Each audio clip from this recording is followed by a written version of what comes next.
കൂട്ടുകാരെ, നമ്മൾ ഗോതമ്പ് പുട്ടാണ് തയ്യാറാക്കിയത്. നമുക്ക് വെന്ത് വന്നിട്ടുണ്ട്. നമുക്കതൊന്ന് കുത്തിയെടുത്ത് നോക്കാം.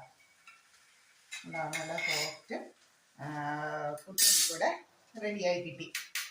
നമുക്കൊരു സ്വല്പം പൊടിയും കൂടെ ബാലൻസ് വന്നിട്ടുണ്ട്. നമുക്ക് ഉണ്ടോ, നമുക്കതും കൂടെ അടുപ്പത്തേക്ക് വയ്ക്കാം.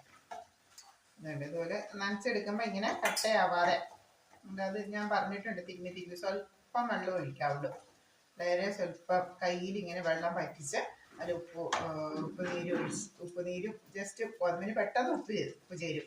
അപ്പോൾ വളരെ കുറച്ച് ഉപ്പുനീര് നമ്മുടെ കയ്യിലേക്ക് ഇങ്ങനെ പറ്റിച്ചെടുക്കാവുള്ളൂ. അതുപോലെ വെള്ളവും പറ്റിച്ച് ഇങ്ങനെ കൈ കൊണ്ട് തിരുമ്മി വേണം നമ്മളിത് നനച്ചെടുക്കാൻ, നൈസായിട്ട് കട്ടയാവാതെ.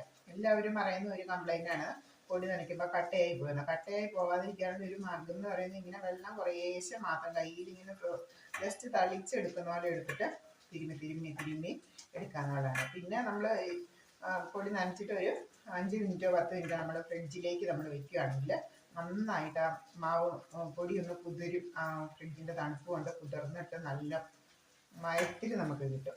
ഒരു 5 മിനിറ്റ് വെച്ചാൽ മതി കേട്ടോ. ഒരുപാട് നേരം വെച്ചാലും എന്താണ്.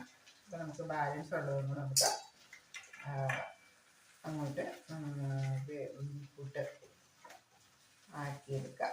ഓക്കെ, അപ്പോൾ ഇതാണ് നമ്മുടെ സോഫ്റ്റ് പുട്ട് നമുക്ക് കിട്ടിയിട്ടുണ്ട്. Okay, bye bye. മറ്റു വീഡിയോ അടുത്ത ദിവസം കാണാം. കാണുന്നവരെല്ലാവർക്കും നമസ്കാരം. Okay, thank you.